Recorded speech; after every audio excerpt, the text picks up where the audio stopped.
Hello दोस्तों, मैं मोइन खान आपका स्वागत करता हूं तस्वीर ट्यूटोरियल के ऑनलाइन चैनल पर। तो आज हम बात करने वाले हैं क्लास 12 चैप्टर 4 सारणिक यानी कि लेक्चर नंबर 4.2। तो लास्ट क्लास हमने बात करी थी 4.1 के बारे में, यानी कि पूरी हमने एक्सरसाइज कंप्लीट करी थी। तो आज हम देखेंगे 4.2।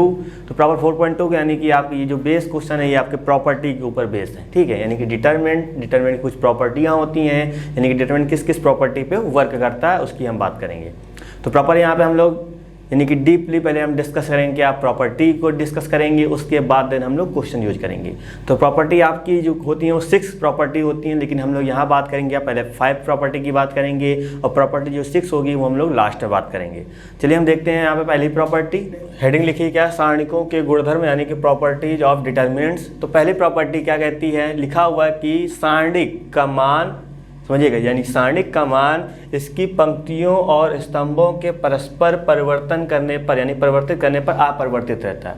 सर इसका मीनिंग क्या है, सिंपल समझिएगा। एक आपके पास सारणिक होगी, जब सारणिक में आप क्या करेंगे यानी कि उसके पंक्ति को और स्तंभ को परस्पर यानी कि रो वाले को कॉलम में लिख देंगे, कॉलम वाले को रो में लिख देंगे। जब आप इस तरह चेंज करेंगे तो सारणिक के मान में कोई परिवर्तन नहीं होगा।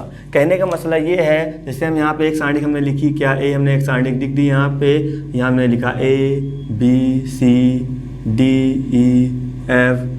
GHI, ये आपने सारणिक लिखी, ठीक है। सपोज करें इसको हमने सॉल्व किया, जब इसको हमने पूरा सॉल्व किया क्या आया, ABCD आया गया। अब ये सपोज करना है आपको, ठीक, ये जरूरी नहीं ये आए, ये बिल्कुल नहीं आएगा, लेकिन हमने सॉल्व किया इसको। जैसे अभी हम सॉल्व करते थे क्या, प्लस माइनस लेके सॉल्व करते थे, इसको हमने सॉल्व किया, कितना आया, ABCD आया, ठीक है। उसी तरह इस प्रॉपर्टी क्या करना है, इस सारणिक को पंक्तियों स्तंभों क्या करना, परिवर्तित कर देना, यानी कि बिल्कुल चेंज करना, यानी कि रो वाले कहाँ जाएंगे सर, कॉलम में जाएंगे। चलिए हमने इसको परिवर्तित किया, तो ए को हमने बना लिया, परिवर्तन करने के बाद सर A1 बना दिया, यानी कि कोई नई मैट्रिक्स बन गई, यानी कि डिटरमिनेंट। तो क्या होगा, इसको वाले को रो वाले को कहाँ भेजना है सर, कॉलम में। तो यहाँ आएगा ABC आ जाएगा।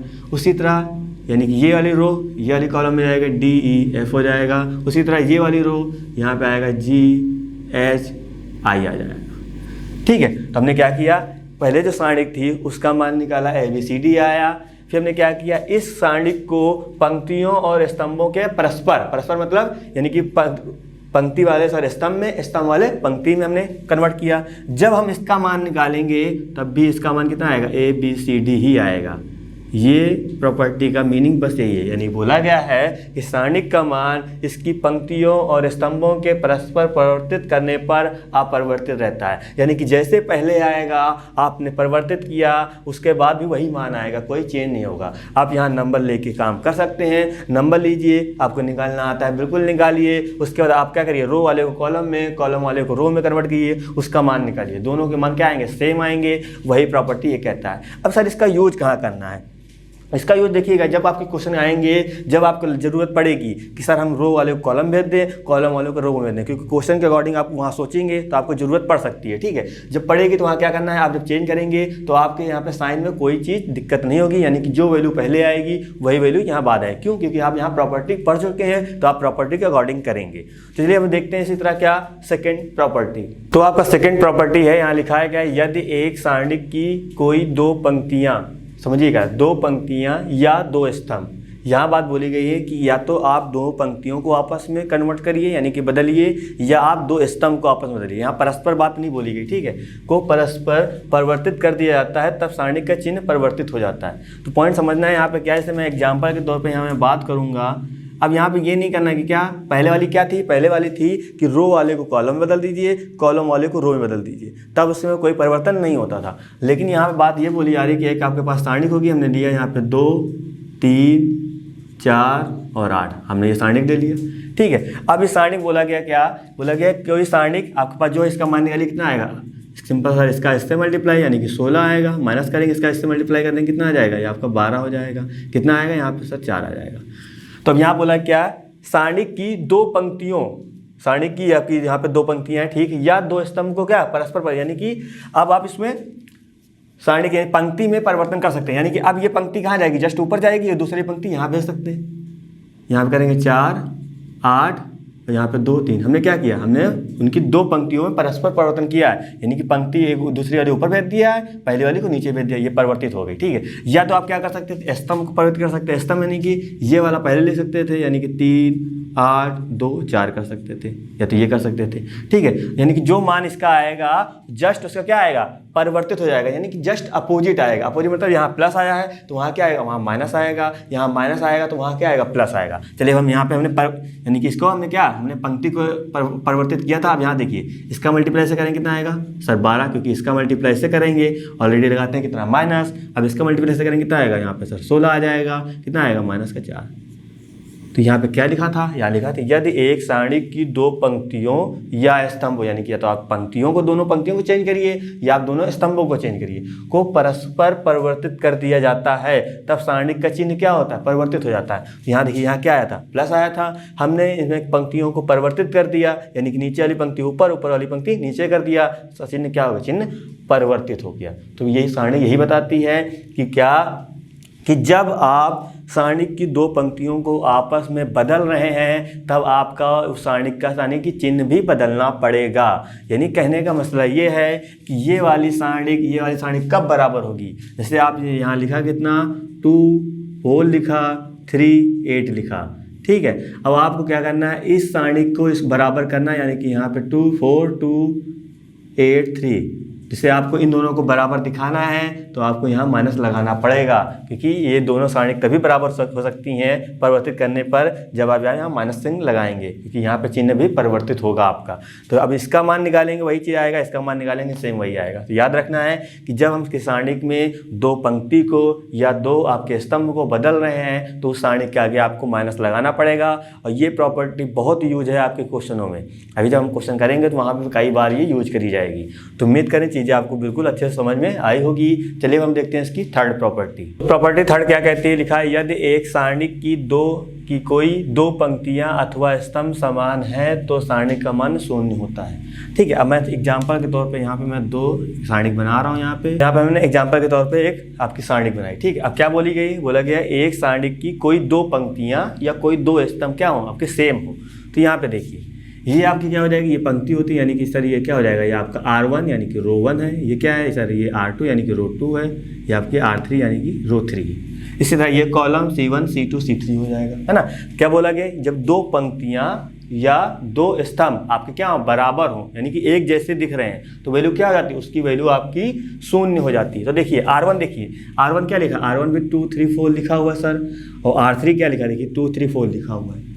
ठीक है, ये तो हमने अपने हिसाब से बनाया आपको समझाने के लिए। वहाँ पे क्वेश्चन में इस तरह आपको दिखेगा, जब आप ध्यान से देखेंगे तो चीज़ें बिल्कुल आपको दिखेंगी, कहीं आपके माइंड में आएगा चीज़ें क्या, वहाँ की क्या होगा, एक आपके डिटरमिनेंट दिया जाएगा, बराबर में आपके 0 दिया जाएगा। तो जब आप ध्यान से देखेंगे क्या देखेंगे, तो वहाँ पे देखिएगा क्या कि सर 2 रो 2 कॉलम देखेंगे, यहाँ सेम है, क्या हो जाएगा, उसकी वैल्यू क्या हो जाएगी, उसकी वैल्यू 0 हो जाएगी। तो यहाँ से देखने को पता चला क्या कि सर यहाँ जो R1 है वो बराबर है किसके, सर R3 के। तो याद रखिएगा जब 2 रो या 2 कॉलम आपकी क्या सेम हो जाए तो डिटरमिनेंट यानी कि सारणी की वैल्यू क्या हो जाती है, 0 हो जाती है। बस आपको बस ये केवल रीजन लिखना है कि भैया जो R1 है वो R3 के इक्वल है, या R1 R2 के इक्वल है, या R2 R3 के इक्वल है, जो भी इक्वल होगा वो आपको इस तरह लिख देना है, उसके नीचे आपको डिटो 0 लिख देना है, बस कहानी वहीं पे खत्म हो जाएगी। तो यही प्रॉपर्टी थर्ड थी, और ये भी कई बार यूज करी जाती है क्वेश्चनों में, तो आपको इसमें माइंड में रखना है। ठीक है, जितनी भी प्रॉपर्टियाँ आपको बताऊँगा उनका कहीं ना कहीं यूज होगा आपको, प्रॉपर उसको आप थोड़ा सा अच्छे से समझिएगा और अच्छे से करना है उसको। चलिए हम देखते हैं यानी कि प्रॉपर्टी नंबर 4। प्रॉपर्टी नंबर 4 आप क्या कह रही है, ये लिखा है यदि एक सारणी के किसी एक पंक्ति के या स्तंभ के प्रत्येक अवयव को एक अचर यानी कि एक कांस्टेंट से गुणा करते हैं तो उसका मान भी k से गुणित होता है। यानी कहने का मसला समझिएगा, जैसे आपने यहाँ पे क्या, हमने जैसे यहाँ पे एक एग्जाम्पल के तौर पर लिया, तो हमने क्या किया, यहाँ पे जो k से हम यहाँ पे क्या मल्टीप्लाई कर दिया पहले हमने, यानी किसमें किया, हमने पहली पंक्ति में k से मल्टीप्लाई किया। आप इसका क्या, आप इसका आंसर निकालेंगे। सपोज करें मान लो इसका जो भी आंसर आएगा, मान लिया यहाँ पे 28 आ गया, यहाँ पे मान लिया कितना है 28 आया। उसी तरह एक सिंगल यानी कि आपकी एक अवयव रहेगा, यानी कि इसमें देखिए यानी कि जो आपकी एक k है, k को उन्होंने बाहर निकाल दिया। ठीक है, जब आप k को बाहर निकालेंगे एक सिंपल से आपके पास सारणी रहेगी, उस सारणी का आप जो मान निकालेंगे उसको वापस क्या k का मान गुणा कर देंगे, तो दोनों की वैल्यू क्या आएगी, दोनों की वैल्यू सेम आएगी। तो कहने का सिंपल से यहाँ मतलब क्या है यहाँ पे क्या है, आपको यहाँ पे ढंग से लग रहा हो कि इसका जो मान आएगा वो, यानी कि आप चाहे मन हो तो आप अंदर यानी कि R1 में जाके सीधा पहले मल्टीप्लाई कर दीजिए, तब आप इसका सारणी का मान निकालिए, या आप उस नंबर का यानी मल्टीप्लाई जो कर रहे हैं उसको आप बगल में रखिए, पहले आप उस सारणी का मान निकाल लीजिए, बाद में के का मल्टीप्लाई उससे करिए, दोनों के आंसर क्या होंगे, दोनों के आंसर आपके सेम आएंगे। कहने का मतलब ये है। तो यहाँ पे सर इसका यूज कहाँ है, इसका यूज जब हम लोग क्वेश्चन करेंगे तो और अच्छे समझ में आएगा। तो लेकिन प्रॉपर बस आपको ये माइंड में रखना है कि यहाँ पे क्या होगा, सिर्फ यहाँ पे जब हम कैसे मल्टीप्लाई कर रहे हैं तो मल्टीप्लाई जो है वो सारे टर्म में नहीं होगा, वो किसी ना किसी एक में जाके मल्टीप्लाई होगा। चाहे आप R1 में मल्टीप्लाई करें, चाहे आप C1 में मल्टीप्लाई करें, चाहे आप R2 में मल्टीप्लाई करें, चाहे आप C2 में मल्टीप्लाई करें, यानी कि जिसमें आप मल्टीप्लाई कर रहे हैं जाके उसी में मल्टीप्लाई होगा, अदरवाइज वो किसी में मल्टीप्लाई नहीं हो सकता। तो इस प्रॉपर्टी का मेन बेसिक मतलब बस यही है, आपको ये समझना है, ठीक है। अब चलिए देखते हैं क्वेश्चन यानी प्रॉपर्टी नंबर 5। तो प्रॉपर्टी नंबर 5, ठीक है। अब यहाँ पे समझिएगा ये प्रॉपर्टी बहुत ही इंपॉर्टेंट है। इंपॉर्टेंट कहने का मतलब ये है कि पर्टिकुलर इसी तरह का आपको क्वेश्चन दिखेगा तो यही प्रॉपर्टी आपके माइंड में आनी चाहिए। तो यहाँ पे हम जब क्वेश्चन करेंगे तो आपको मैं फिर से आपको वहाँ याद दिलाऊंगा, लेकिन यहाँ समझते हैं क्या, यदि एक सारणी की एक पंक्ति या स्तंभ के कुछ या सभी अवयव, समझिएगा, यदि एक सारणी के एक पंक्ति या स्तंभ के कुछ या सभी अवयव दो या अधिक पदों के योगफल के रूप में व्यक्त हो। जैसे यहाँ पे देखो सारणी के यानी पहली जो पंक्ति है उसमें देखो जो है क्या दो पद के योगफल के रूप में लिखा हुआ है, तो सारणी को दो या अधिक सारणिकों के योगफल के रूप में व्यक्त किया जा सकता है। अब देखो इसको सर व्यक्त कैसे करेंगे, यानी कि जब इस तरह का पोर्शन आएगा कभी कभी यहाँ भी लगा जा सकता है, यहाँ भी लिखा जा सकता है, यहाँ भी लिखा सकता है। तो यहाँ हमने एग्जाम्पल के तौर पे ये लिया है, ठीक है। अभी जब क्वेश्चन करेंगे तो और चीज़ें यहाँ पे लग के आएंगी। तो इसको कैसे व्यक्त करना है, रखना क्या है, A1 A2 A3 के साथ पहले ये दोनों आपकी मैट्रिक्स यानी कि पंक्ति आएंगी। तो यहाँ पे आपको लिखना है क्या, A1 A2 A3 आ जाएगा। उसी तरह इसके साथ क्या आ जाएगा, ये दोनों आ जाएंगे, यानी कि B1 यहाँ पे C1 आ जाएगा, B2 C2 हो जाएगा, B3 यहाँ पे आ जाएगा C3 हो जाएगा। प्लस लगाया हमने यहाँ पे। A1 के साथ कहानी तो सर हो गई। अब इसी तरह क्या करना है, इस लैम्डा 1 के साथ ये दोनों टर्म आपके लैम्डा 1 के साथ ये आएगा, लैम्डा 2 के साथ ये, लैम्डा 3 के साथ ये चीज़ आ जाएगी। तो बस इसी तरह आपको ब्रेक करना है, यानी कितना आएगा, यहाँ पे आएगा लैम्डा 1, ये आपका हो जाएगा B1, ये हो जाएगा C1, यहाँ आएगा लैम्डा 2, ये हो जाएगा B2, ये हो जाएगा C2, यहाँ आएगा लैम्डा 3, ये हो जाएगा B3, ये आ जाएगा C3, ठीक है। तो ये कहानी इतनी बनेगी। अब देखिए सर यहाँ पे सर एक और अभी ऐड होता, समझिएगा, यहाँ पे जैसे लैम्डा 2 ऐड होता तो यहाँ पे क्या था, यहाँ लगाते प्लस, यानी कि जो साइन यहाँ पे होता है, यहाँ देखिए प्लस था तो हमने यहाँ प्लस लगाया। अभी यहाँ माइनस होता तो मैं यहाँ माइनस लगाता, ठीक है। लेकिन अब यहाँ पे एक लैम्डा 2 होता तो यहाँ लगाता प्लस, तो यहाँ लैम्डा 2 आता, तो इसी तरह यहाँ पे चलता रहता, यानी कि यहाँ पे लैम्डा 2 हो जाता आपका, यहाँ भी प्रॉपर इस तरह चलते, यहाँ से बिल्कुल चेंज कर देते हैं, यानी कि लैम्डा 2 यहाँ पे होता है, या लैम्डा 2 यहाँ तो ले लिया हमने, यहाँ पे बिल्कुल अलग, यानी कि यहाँ पे म्यू कर देते, म्यू1, यहाँ म्यू1, यहाँ म्यू2, यहाँ म्यू3 कर देते। तो प्लस लगाता म्यू1 के साथ ये दोनों आते, म्यू2 के साथ ये दोनों आते, यानी कि यहाँ जितने टर्म होंगे उतनी ही आपकी मैट्रिक्स बनेगी। यहाँ पे देखिए 2 पद योगफल के रूप में लिखे थे, इसलिए 2 मैट्रिक्स बनी, 3 पद होते तो 3 मैट्रिक्स बनती। इसी तरह नॉर्मल हम लोग मैट्रिक्स सॉल्व कर लेंगे, यही आपका क्या, यही आपका आंसर होगा। तो जब इस तरह क्वेश्चन करेंगे चीज़ें आपको और क्लियर होंगी। अभी मैट्रिक्स यानी डिटरमिनेंट को भी सॉल्व करने का भी तरीका हमने नहीं बताया, नॉर्मली अभी हम करेंगे तो चीज़ें और समझेंगे, ठीक है। तो ये प्रॉपर्टी यानी कि आपके गुण नंबर 5 हो गए। अब गुण नंबर 6 की हम बात करते हैं। गुण नंबर 6 क्या होता है आपका, गुण नंबर 6 होता है वो भी जब हम क्वेश्चन को यूज करेंगे उसी के अकॉर्डिंग मैं आपको बताऊंगा, क्योंकि उसके बिना कोई क्वेश्चन आपका होगा ही नहीं, यानी कि गुण नंबर 6 के बिना आपका कोई क्वेश्चन नहीं होगा। तो चलो हम पहले क्वेश्चन करते हैं, यानी कि एक्सरसाइज 4.2 स्टार्ट करते हैं, उसके बाद हम लोग बात करेंगे आगे। अब एक्सरसाइज आपकी लिखी है, यानी प्रश्नावली 4.2 लिखा हुआ है, बिना प्रसरण किए। अब सर ये प्रसरण क्या होता है, अभी जो हमने फर्स्ट एक्सरसाइज में किया था, सारणी का मान निकाला था क्या, प्लस माइनस प्लस करके, यानी कि हमने वहाँ पे R1 के सापेक्ष ओपन किया था, ठीक है, यानी कि पहली पंक्ति के सापेक्ष हमने विस्तार किया था। तो वही आपका क्या होता है, वही आपका प्रसरण होता है, यानी कि जब नॉर्मली आप किसी सारणी को खोल देते हैं प्लस माइनस प्लस के अकॉर्डिंग, वही आपका प्रसरण होता है। तो यहाँ बोला गया है कि आपको इसको तो 0 बनाना है, यानी इसका मान तो 0 आना चाहिए, लेकिन करना क्या है आपको बिना प्रसारण यानी कि वहाँ पे ओपन नहीं करना है।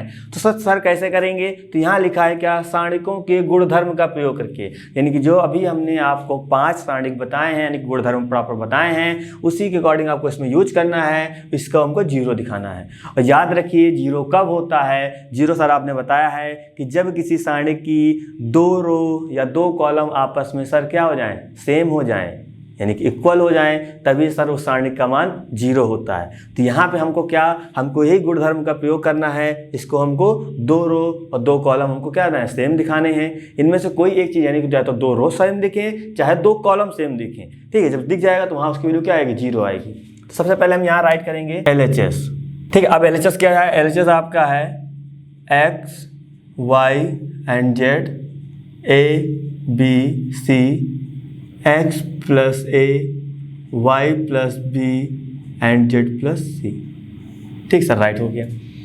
अब सर अब इसमें क्या यूज करा जाएगा, देखो हमने अभी आपसे कहा क्या, जो प्रॉपर्टी नंबर जो आपकी 6 थी वो मैंने आपको नहीं बताया था, लेकिन अब चलिए यहाँ यूज करते हैं। अब प्रॉपर्टी नंबर 6 आप बिल्कुल अवेयर हैं उससे, क्या प्रॉपर्टी नंबर 6 आप बिल्कुल उसको मतलब पता है आपको क्या करना है उसमें, यानी कि सर जो आप अभी जो मैट्रिक्स में आप जो यूज करते थे operation R1 change R1 plus something R2 इस तरह का यूज करते थे, या R1 माइनस समथिंग इस तरह यूज करते थे। यही जो आपके ऑपरेशन होते हैं यानी कि ऑपरेशन कैसे यूज किया जाता है, यही आपकी प्रॉपर्टी नंबर 6 होती है, ठीक है। तो इसको समझिएगा। तो यहाँ हम क्या करना है, हमको यहाँ पे सर यानी कि 2 रो या 2 कॉलम को कहीं ना कहीं इक्वल दिखाना है, जिससे मैट्रिक्स क्या, जिससे आपकी सारणी क्या आ जाए, 0 आ जाए। तो यहाँ पे हम करेंगे सर हम C1 को चेंज करेंगे कैसे, C1 प्लस C2, यानी कि C1 को चेंज करेंगे C1 और C2 में, C1 में C2 को ऐड करके। चलिए ठीक है, C1 में चेंज होगा यानी इस वाले में चेंज होगा कैसे, C1 प्लस C2 यानी X में A वाला ऐड होगा, कितना आएगा सर X प्लस A हो जाएगा।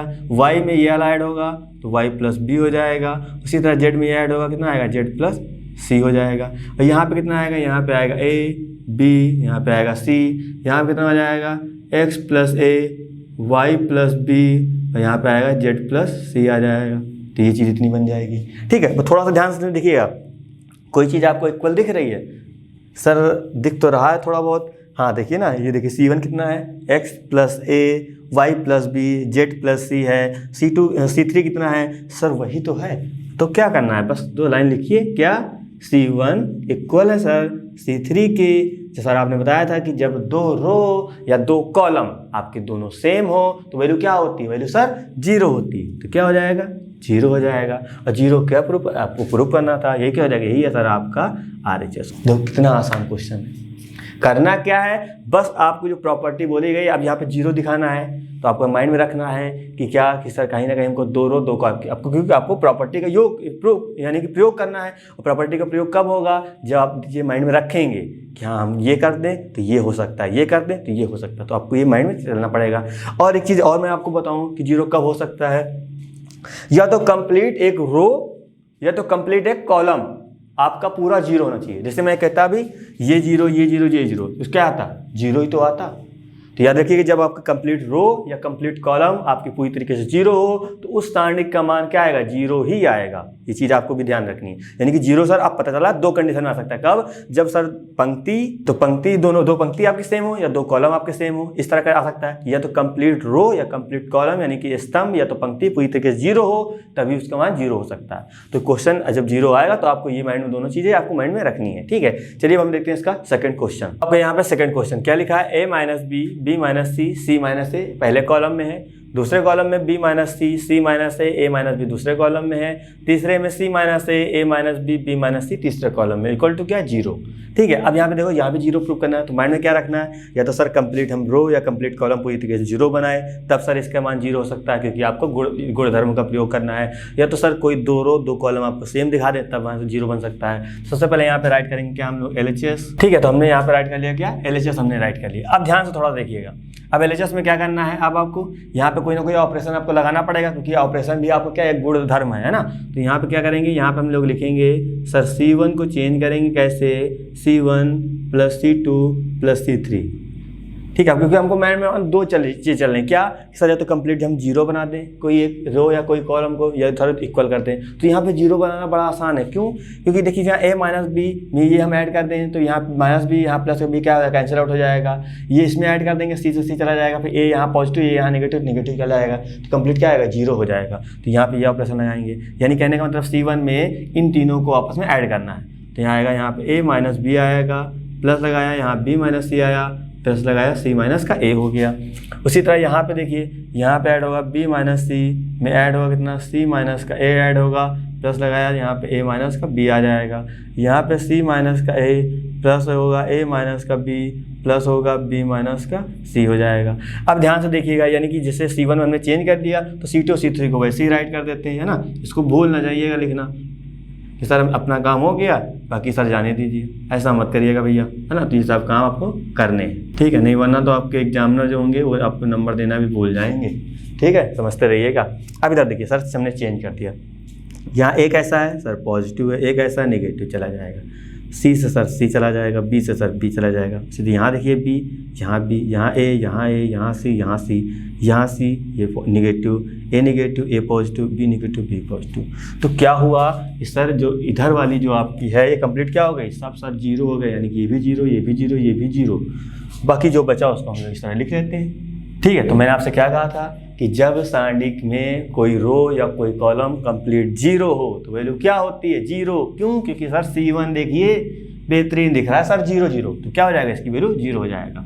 तो यहाँ लिख दीजिएगा क्या, तम, यानी कि तो यहाँ लिख दीजिएगा क्या, पहले स्तंभ के या पहले स्तंभ का, ठीक है, प्रत्येक अवयव शून्य है, अतः सारणिक का मान शून्य होगा, ठीक है। तो क्या हो जाएगा, इसकी वैल्यू क्या आ जाएगी, इसकी वैल्यू से जीरो हो जाएगी।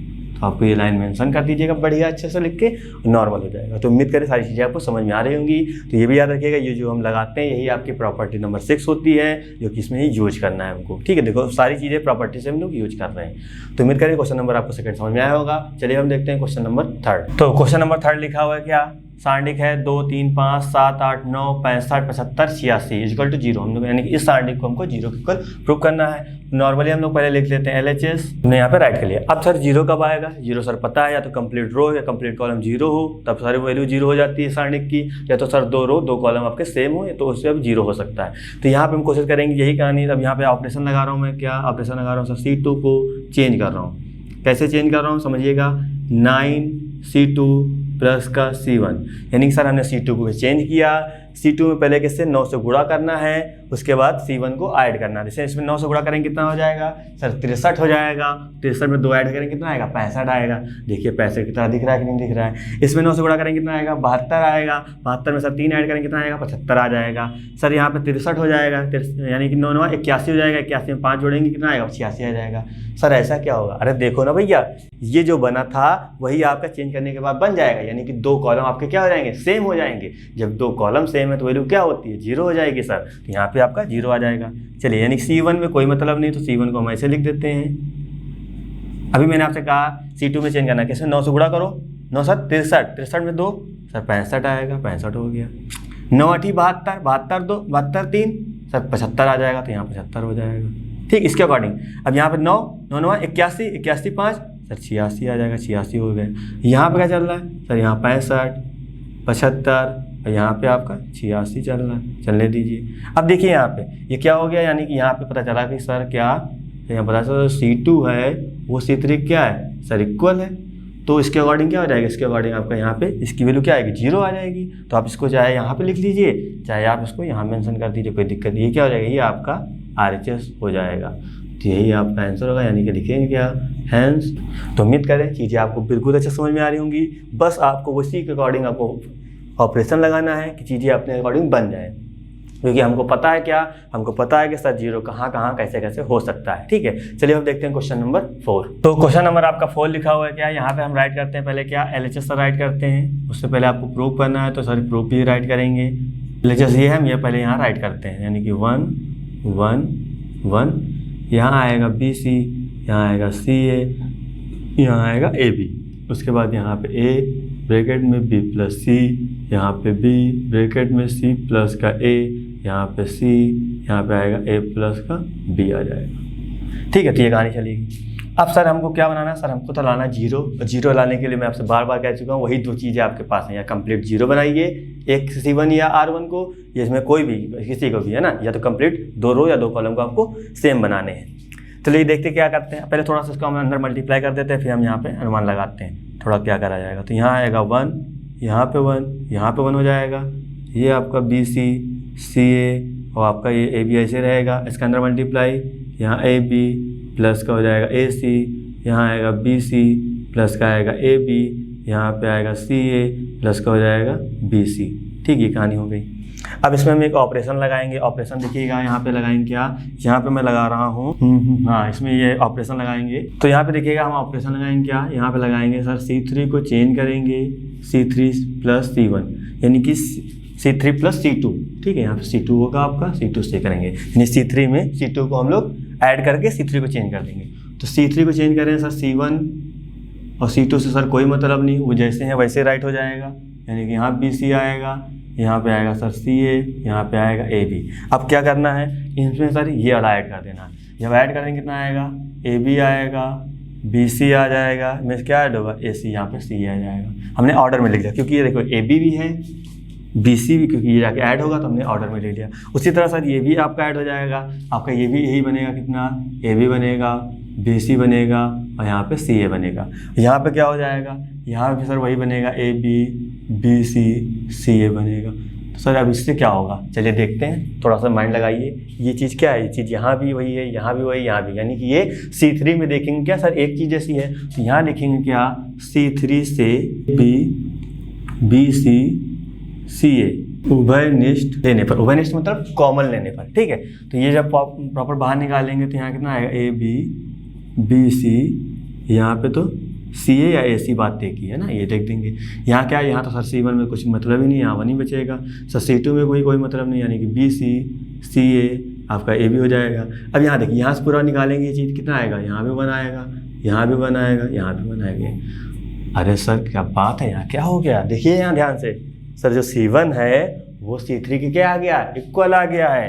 तो यहाँ लिख देंगे क्या लाइन, कि सर C1 जो है वो C3 के इक्वल है, इसीलिए यानी कि दो कॉलम आपके सेम हो गए हैं, तो वैल्यू क्या हो जाती है, वैल्यू सर हो जाती है इसकी 0। तो ये आ गया आपका कितना, RHS आ गया। ठीक है, अब देखो ये सर अब ये क्या, अब आप कर रहे हैं तो बड़ा आसान लग रहा है, चीज़ें बिल्कुल मतलब समझ में आ रही हैं। तो कुछ नहीं करना, थोड़ा सा आप एक बार मैं कर रहा हूँ उसको देख लीजिए, उसके बाद घर पे आप एक बार और ट्राई कर लीजिएगा। जितने आप क्वेश्चन इस तरह करेंगे, जितना आप ये ऑपरेशन लगाना सीखेंगे, ठीक है, इस तरह का, वो चीज़ें आपकी बिल्कुल क्लियर होती रहेंगी। ठीक है, ऐसा नहीं कि आपको मैं कर रहा हूँ समझ में आएगा, बिल्कुल आप बेशक समझिए, तो बेफिक्र रहिए। जितने मैं क्वेश्चन कराऊंगा उसको जाके अपने आप से एक बार आपको और ट्राई करना है, उसके बाद जो अपनी एनसीईआरटी में क्वेश्चन है वो भी ट्राई करने हैं, चीज़ें बिल्कुल क्लियर होंगी। और एग्जाम्पल आपके प्रैक्टिस के लिए होते हैं, तो एग्जाम्पल को भी ट्राई करा करिए, बिल्कुल समझ में आएगा। ऐसा कोई क्वेश्चन नहीं होगा जो बोर्ड एग्जाम में आए वो आप ना कर पाएँ। तो थोड़ा सा आपको फॉर्मेट को समझना पड़ेगा कि चीज़ें कहाँ कैसे कैसे बननी है। चलिए अब हम बात करते हैं क्वेश्चन नंबर 5 की। तो क्वेश्चन नंबर आपका 5 लिखा हुआ है क्या, B प्लस C, यानी कि ये सारणी बराबर आपको 2 टाइम्स ये सारणी हमको प्रूव करनी। ठीक है, अब यहाँ पे देखिए, यहाँ भी आपको गुणधर्म का प्रयोग करना है। अब सर कैसे करेंगे, सबसे पहले यहाँ पे लिख लेते हैं हम लोग प्रूफ, बस जो मैं आपको बता रहा हूँ वो चीज़ समझते रहिएगा। फिर यहाँ लिखते हैं LHS, यहाँ पे आएगा B प्लस C, यहाँ पे आएगा C प्लस A, यहाँ पे आएगा आपका A प्लस B आ जाएगा, यहाँ पे आएगा Q plus R plus P, यहाँ पे आएगा P प्लस Q आ जाएगा। उसी तरह यहाँ पे आएगा Y plus Z plus X आ जाएगा, और यहाँ पे आएगा X प्लस Y। ये आपका क्या था, LHS था। अब इसमें से कोई ना कोई चीज़ हमको ऑपरेशन लगाना पड़ेगा। तो यहाँ मैं लगा रहा हूँ क्या, मैं यहाँ चेंज करूँगा, R3 को मैं चेंज करने जा रहा हूँ। कैसे, यहाँ पे देखिएगा, R3 को मैं जब चेंज करूँगा तो यहाँ पे चीज़ें क्या बनेंगी, यहाँ पे चीज़ें बनेंगी। तो अब मैं यहाँ पे R3 को चेंज करने जा रहा हूँ। R3 को चेंज करूँगा कैसे, R1 plus R2 plus R3, यानी कहने का मतलब है R3 में इन दोनों को पहले इसमें ऐड करना है, इसमें ये दोनों ऐड होंगे, तो उसी अकॉर्डिंग यहाँ काम करेंगे। तो R1 R3 में चेंज करना है, तो यानी कि इसमें तो कोई मतलब होगा नहीं R1 R2 में, तो इसको हम लोग ऐसे राइट कर लेते हैं, B प्लस C आएगा, यहाँ पे आएगा Q प्लस R आ जाएगा, यहाँ पे Y प्लस Z चलने दीजिए। इसमें भी एक आने आएगा कितना, C प्लस A, यहाँ पे आएगा R प्लस P, यहाँ पे आ जाएगा जेड प्लस का एक्स आ जाएगा आपका। ठीक है, अब इसमें हम लोगों को ये और ये ऐड करना। देखो ए प्लस बी, यहाँ भी सी प्लस ए, यहाँ पे सी बी प्लस सी, यानी कि सब क्या है, सब आपका 2 टाइम्स हो जाएगा। यानी कि यहाँ भी 2a हो जाएगा, क्योंकि ए में a ऐड होगा 2a, बी में b ऐड होगा 2b, सी में c ऐड होगा 2c हो जाएगा। ठीक है, अब उसको क्या लिखना है, a प्लस बी लिखने का कोई मतलब है नहीं। यहाँ पे देखिए, यहाँ भी p है, यहाँ भी p, यहाँ भी, तो यहाँ क्या आएगा, ये आपका 2p हो जाएगा। उसी तरह यहाँ पे क्या आएगा, 2q हो जाएगा, 2r हो जाएगा। उसी तरह यहाँ बात करेंगे x में x, यानी कि 2x हो जाएगा, प्लस लगाएंगे कितना आएगा 2y हो जाएगा, प्लस लगाएंगे 2z हो जाएगा। तो ये चीज़ इतनी चलेगी। अब देखिए यहाँ पे 2 कॉमन है, तो आप थोड़ा सा यहाँ से कॉमन ले सकते हैं हम लोग। कितना, यहाँ पे आएगा b प्लस c आएगा, यहाँ पे c प्लस a आएगा। यहाँ देखिए यहाँ 2 है, तो वो बाहर निकाला, कितना बचा, a प्लस b प्लस का c आ गया।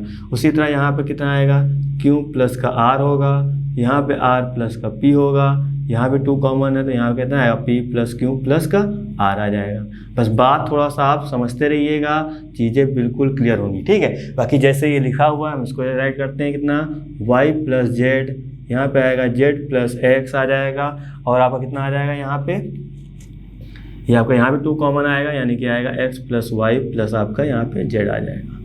ठीक है, अब क्या करना है सर, देखिए यहाँ पे R3 में यहाँ भी 2 है, यहाँ भी 2 है, यहाँ भी 2 है, तो बाहर ना निकालें सर, बिल्कुल निकाल लीजिए। तो यहाँ लिखेंगे क्या, यहाँ पे आपको एक लाइन लिखनी पड़ेगी, थोड़ा सा आप समझिएगा, ये आपका LRHS है। ठीक है, यहाँ मैं लाइन लिख रहा हूँ, इसी के जस्ट नीचे आपको काम करना है क्या, R3 से 2 उभयनिष्ठ लेने पर, जब इसमें 2 से उभयनिष्ठ निकालेंगे तो 2 आपका यहाँ पे आ जाएगा। यहाँ पे क्या बचेगा, यहाँ पे सर बचेगा b प्लस सी, उसके बाद आएगा c प्लस a, यहाँ पे आएगा a प्लस b प्लस का आपका c आ जाएगा। यहाँ बात करेंगे कितना आएगा, q प्लस r प्लस का आपका p आ जाएगा। यहाँ पे आएगा p प्लस q प्लस आपका r हो जाएगा। उसी तरह यहाँ पे कितना आएगा, y प्लस z प्लस का आपका x हो जाएगा। यहाँ पे x प्लस वाई प्लस आपका z हो जाएगा। ये चीज़ें इतनी आ जाएंगी। ठीक है, अब हमको देखिए इसकी तरह बनाना है, समझिएगा ना, इसकी तरह हमको बनाना है। तो यहाँ पे क्या चीज़ चेंज करना पड़ेगा, तो ये आपका यहाँ पे चल रहा था। ठीक है, ये बिल्कुल अलग चीज़ है। यहाँ पे लिखिए, यहाँ पे अब हमको ऑपरेशन लगाना पड़ेगा, यानी कि 2 तो आपका ऐसे रहेगा। ऑपरेशन क्या लगाएंगे सर, R1 को चेंज करेंगे ऐसे R1 माइनस का R3 से। ठीक है, अब क्यों, क्योंकि यहाँ पे देखो हमको a लाना है। ठीक है, अब जब हम यहाँ b प्लस सी में से ये माइनस करेंगे, माइनस का a आएगा, माइनस को हम बाद में कन्वर्ट कर लेंगे। चलिए, यानी कि R1 को चेंज करना है, तो R1 को चेंज करना है, यानी क्या लिखना है, R1 माइनस R3, यानी कि यहाँ पे आएगा क्या सर, b प्लस सी आएगा, माइनस लगाएंगे R3 में माइनस करना है, यानी कि a माइनस का b माइनस का c से निपट जाएगा। कितना बचेगा, माइनस का a बचेगा, तो यहाँ पे आ जाएगा माइनस का a आ जाएगा। उसी तरह यहाँ बात करेंगे, ये माइनस का ये, तो यहाँ पे क्यों से क्यों, r से r चला जाएगा, यहाँ बचेगा माइनस का p बचेगा। उसी तरह यहाँ पे y चला जाएगा, यहाँ कितना बचेगा, माइनस का आपका x बचेगा। ठीक, यहाँ पे तो yz से yz चला जाएगा, माइनस का x बचेगा। अब उसी तरह यहाँ पे एक ऑपरेशन मैं और यूज कर ले रहा हूँ, कितना, R2 को मैं चेंज कर दे रहा हूँ, कैसे, R2 माइनस का R3 से, यानी कि इस बार देखिए c प्लस a से a प्लस c चला जाएगा, कितना हो जाएगा, माइनस का b बचेगा, माइनस का b लगा देंगे। उसी तरह r प्लस p से r प्लस p चला जाएगा, यहाँ माइनस का q बचेगा, क्योंकि यहाँ हमको q की ज़रूरत भी है। यहाँ z प्लस x से z प्लस x चला जाएगा, यहाँ माइनस का y बचेगा। बाकी यहाँ पर नीचे जो आपका है वो a plus b plus c, और यहाँ पे p प्लस q प्लस का r, यहाँ पे x प्लस y प्लस का आपका z, आपका ऐसे रहेगा। तो उम्मीद करें तीन चीज़ें समझ में आएंगी। बस यहाँ पे ये ना देखिए कि सर यहाँ तो माइनस आ रहा है, यहाँ माइनस नहीं, अभी वो माइनस को हम लोग बाहर निकाल के माइनस, यहाँ से भी माइनस निकलेगा, एक बार यहाँ माइनस निकलेगा, क्या हो जाएगा, ये आपका प्लस हो जाएगा। चलिए हम इसका आगे नेक्स्ट स्टेप करते हैं। तो देखिए यहाँ पे आपका क्या, ये माइनस यहाँ निकलेगा, यहाँ से माइनस निकलेगा, प्लस हो जाएगा। लेकिन उससे पहले थोड़ा सा एक ऑपरेशन लगाएंगे, अब क्योंकि हमको यहाँ भी कुछ सिंगल टर्म चाहिए ना, तो उसके लिए यहाँ ऑपरेशन लगाने क्या, R3 को चेंज करेंगे कैसे, R3 प्लस का R1 प्लस का R2, यानी कि R3 में इन दोनों को पहले ऐड कर देते हैं। जब ऐड करेंगे तो यहाँ माइनस का b आएगा, माइनस का a आएगा, b से b, a से a चला जाएगा, क्या बचेगा, यहाँ पे c बचेगा। तो ये आपका ऐसे लिखा जाएगा, यानी कि यहाँ माइनस का a रहेगा, माइनस का p रहेगा, माइनस का x, यहाँ माइनस का b रहेगा, माइनस का q रहेगा, माइनस का आपका y रहेगा। तो अब क्या करना है, यहाँ पे देखिएगा, यहाँ हमने लिखा है R3 क्या है, a plus b plus c है आपका, वो लिखा, प्लस क्या करना है R1 और R2 को, यानी R1 और R2 को आपको प्लस करना है। तो तो यहाँ पे R1 क्या है, R1 आपका A है, तो प्लस माइनस का A हो जाएगा, यहाँ पे आ जाएगा माइनस का B, तो B से B क्या हो जाएगा, कैंसिल हो जाएगा, A से आपका A कैंसिल होगा, तो यहाँ क्या बचेगा, यहाँ पे सर C बचेगा, C आ जाएगा। उसी के अकॉर्डिंग क्या करेंगे, यहाँ पे देखिए P plus Q plus R है, उसमें हम लोग ये दोनों ऐड करेंगे तो माइनस के, तो यहाँ माइनस के साइन के साथ आएंगे, माइनस P से माइनस P, माइनस Q से माइनस Q, तो यहाँ कितना बचेगा, यहाँ आपका R बचेगा। उसी तरह क्या काम करेंगे, यहाँ पे X Y Z है, उसमें से X Y आपका चला जाएगा, यहाँ कितना बचेगा, आपका Z बचेगा। तो ये पोर्शन आया। देखिए यहाँ पे क्या चीज़ें सर बिल्कुल सही बन रही हैं, बस यहाँ पे क्या, यहाँ पे सब प्लस में चल रहा है, यहाँ पे क्या है माइनस में चल रहा है। तो क्या करना है आपको, R1 से क्या करना है, माइनस कॉमन लेना है, R2 से भी क्या करना है, माइनस कॉमन लेना है। तो यहाँ पे लिखेंगे R1 से तथा R2 से -1 लिख सकते हैं या माइनस लिख सकते हैं। चलो -1 उभयनिष्ठ लेने पर, ठीक है। उभयनिष्ठ का मतलब कॉमन होता है, आप समझते रहिएगा। तो उभयनिष्ठ लेंगे तो आपका 2 तो ऐसे रहेगा। अब देखिए यहाँ से हम माइनस निकालेंगे, चलिए सर माइनस आ जाएगा, लेकिन वापस यहाँ से भी माइनस निकालेंगे, माइनस क्या बना देगा सर, प्लस बना देगा। तो इसको हम लोग यहाँ रिमूव करते हैं, तो यहाँ क्या बनेगा, यहाँ पे A बनेगा, यहाँ B बनेगा, सॉरी P बनेगा आपका यहाँ पे, और उधर आपका X रहेगा, X लिख दिया। यहाँ क्या आएगा सर, यहाँ B आएगा, यहाँ Q आएगा, यहाँ Y आएगा, ये आपका C हो जाएगा, ये आपका R है, आपका Z है। तो थोड़ा सा ध्यान से देखेंगे क्या कि सर जो आपका RHS था वो कंप्लीट यही था। तो यहाँ लिख देंगे क्या, यहाँ लिख देंगे RHS, यानी कि LHS आप लेके चले थे, RHS आपका प्रूव हो गया। तो अब यहाँ राइट कर दीजिए क्या, हेंस प्रूव। उम्मीद कर रहे हैं कि आपको सारे क्वेश्चन समझ में आए होंगे। तो अभी हमने एक्सरसाइज 4.2 का हमने क्वेश्चन नंबर 5 तक किया। सारी चीज़ें उम्मीद करते हैं आपको क्लियर हुई होंगी। तो आपको इस वीडियो से संबंधित नोट्स डिस्क्रिप्शन में जाना है, दिए गए लिंक पर क्लिक करना है, वहाँ से आपको डाउनलोड करना है। तो दोस्तों आज के लिए बस इतना ही, मिलते हैं नेक्स्ट क्लास में।